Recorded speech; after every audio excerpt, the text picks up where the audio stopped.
Thank you very much, Secretary Mattis, for that wonderful introduction and for your devoted service to our nation. Nobody's done it like you.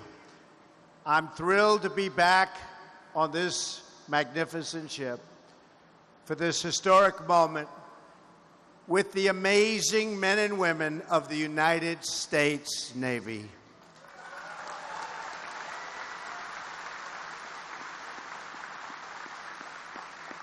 I was with you 4 months ago, and I knew that I had to be here today, and I told you I'd be back to congratulate you and the crew and everybody involved on commissioning the newest, largest, and most advanced aircraft carrier in the history of this world. That's a big achievement. After today, wherever this ship sails, you will all carry a proud title: plank owner of the USS Gerald R. Ford.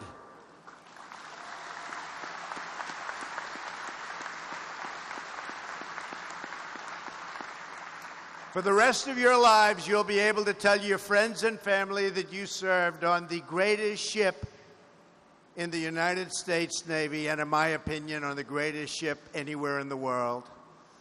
Everyone should take a moment to celebrate this incredible achievement. I want to thank the many public servants who have joined us here today: Treasury Secretary Mnuchin, Governor Snyder, Governor McAuliffe, Senator Wicker, and members of Congress, Secretary Stackley, Admiral Richardson, senior military leaders, and of course, the great Captain McCormick.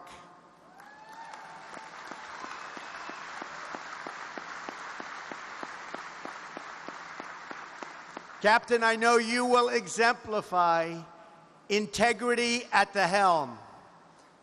And have a good time doing it, Captain. Proud of you. Thanks to the entire Ford family, Susan, Jack, Steve, and Mike, for all that you've done to support this ship on its voyage. Thank you, Susan. Thank you. I also want to recognize two other people who were very special to President Ford. Thank you, Vice President Cheney and former Secretary of Defense Rumsfeld. Thank you. Thank you. Thank you.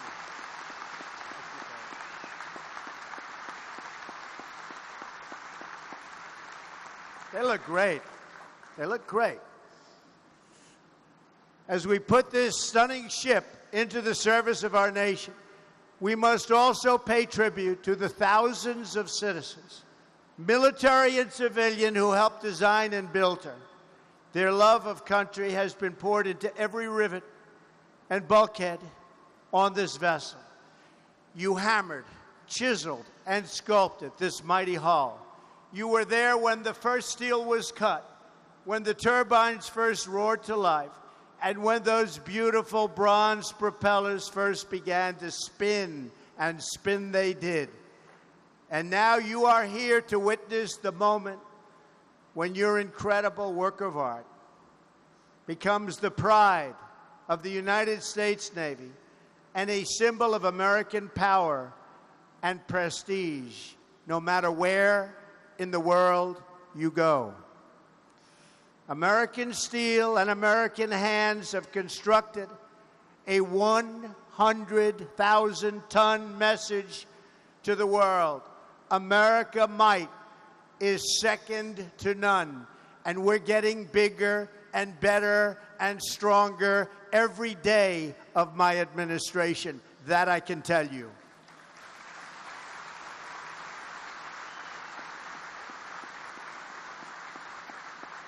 Wherever this vessel cuts through the horizon, our allies will rest easy, and our enemies will shake with fear, because everyone will know that America is coming, and America is coming strong.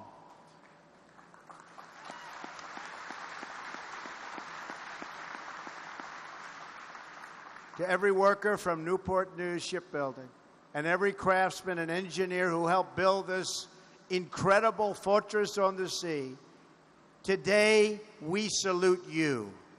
Thank you.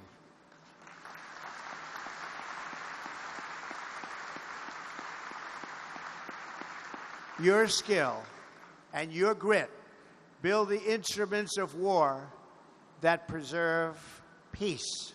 This ship is the deterrent that keeps us from having to fight in the first place.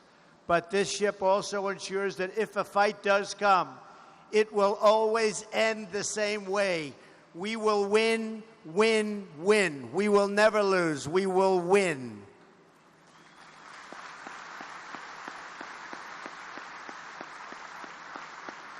When it comes to battle, we don't want a fair fight.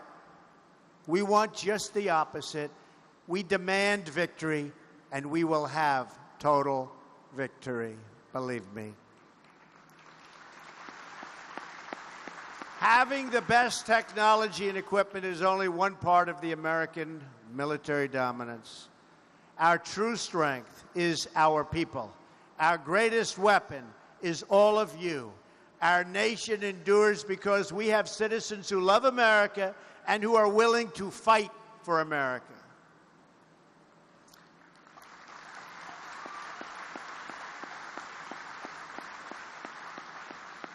We are so very blessed with warriors who are willing to serve America in the greatest fighting force in history, the United States military. Today, this ship officially begins its role in the noble military history of our great nation. In a few moments, I will commission this wonderful, beautiful, but very, very powerful warship.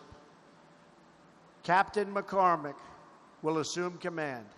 He will set the first watch, and then the crew of the Gerald R. Ford will man the ship and bring her to life.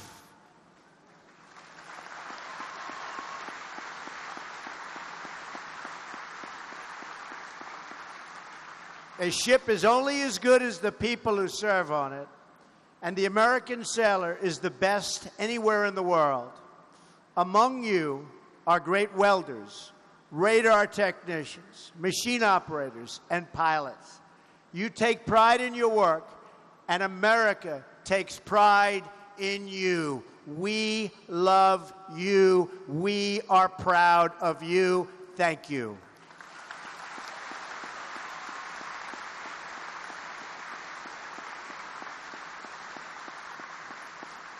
But that is why it is so fitting that this ship is named after a sailor of tremendous character, integrity, and wisdom. You know that, Susan. Gerald Ford was raised in American heartland. He grew up in Grand Rapids and became an Eagle Scout. He played football at the University of Michigan on a team that won 2 national championships. And listen to this, on that great team, he was named MVP. Not bad. He then went to Yale Law School, and after Pearl Harbor, he volunteered to serve. President Ford joined the Navy and asked to be sent to sea. He wanted to do that very badly. He never really knew why. He felt it was a calling. He was assigned to a new carrier, the Monterey, becoming a plank owner himself on its commissioning in 1943. From there, he sailed to the Pacific and saw action, and a lot of action, in the Pacific War. Like so many others of his generation, Gerald Ford returned home and started a family. He ran for Congress, where he served the people of Michigan with honor for many years. From there, he became vice president and then president of the United States of America. With this ship, we honor him for his lifetime of selfless and distinguished service. We also remember his wife, Betty. I remember her well. And we honor the bravery she showed in living her life so that her experiences could help others. Susan, she was a great woman, a great woman.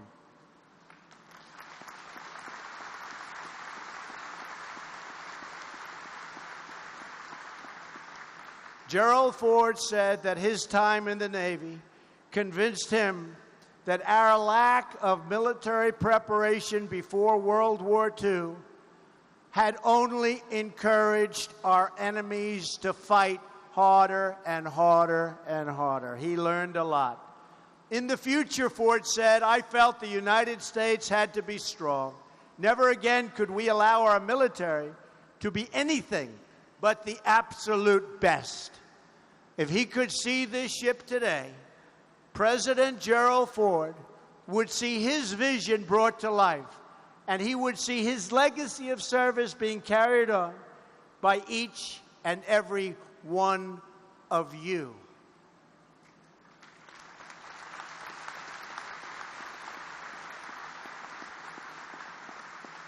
Gerald Ford embodied American values like few others.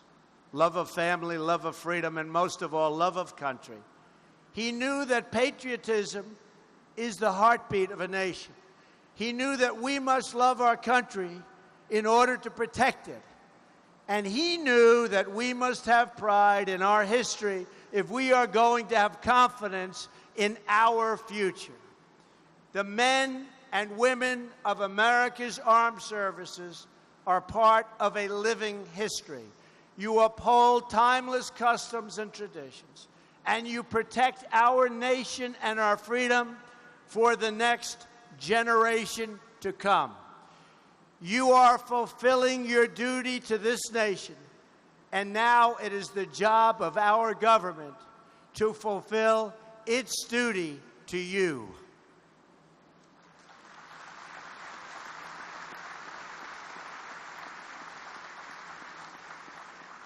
For years, our government has subjected the military to unpredictable funding and a devastating defense sequester. You remember that? Sequester, not good. This has led to deferred maintenance, a lack of investment in new equipment and technology, and a shortfall in military readiness. In other words, it's been a very, very bad period of time for our military. That is why we reached a deal to secure an additional $20 billion for defense this year, and it's going up, and why I asked Congress for another $54 billion for next year. Now we need Congress to do its job and pass the budget that provides for higher, stable, and predictable funding levels for our military needs that our fighting men and women deserve, and you will get. Believe me, President Trump, I will tell you, you will get it. Don't worry about it. But I don't mind getting a little hand, so call that congressman and call that senator and make sure you get it.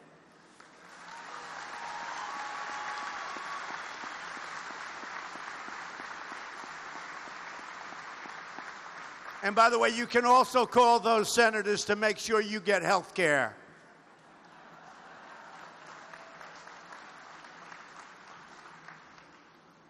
We must end the defense sequester once and for all.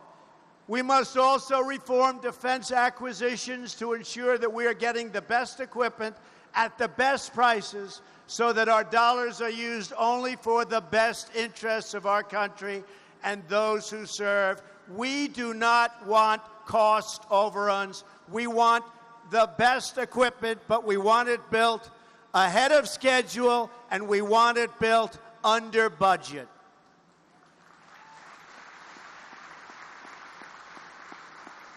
This is the very least we can do for the patriots who have volunteered to give their sweat, their blood, and if they must, their very lives for our great nation.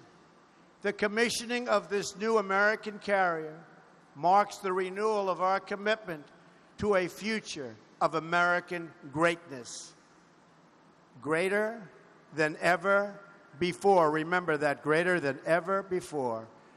Just moments from now, the captain will set the first watch on the USS Gerald R. Ford.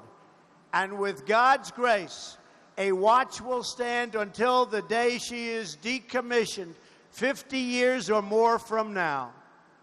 Most of you who will man the ship today are just about 20 years old.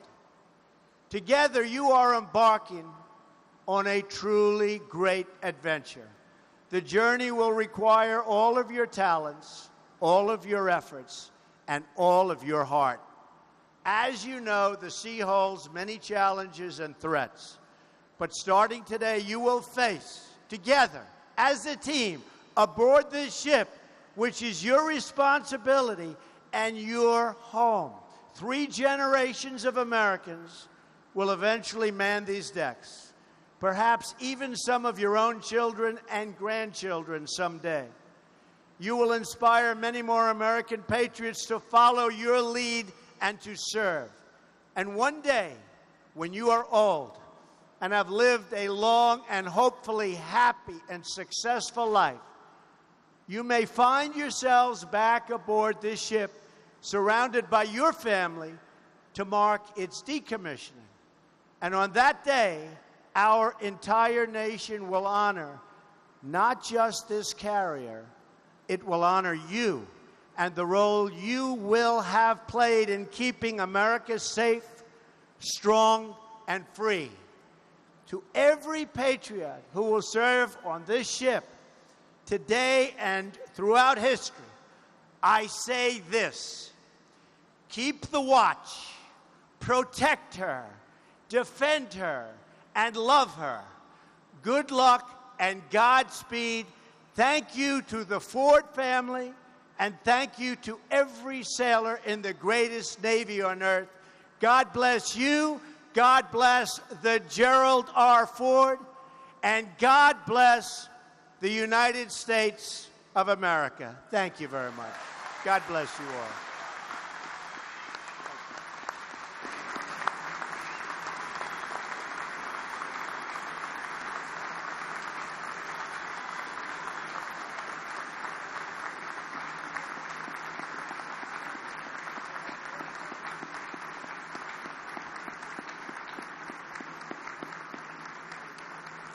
Thank you, Mr. President, and I would be honored if you would place Gerald R. Ford in commission. Will the guests please rise? Ship's company, attention!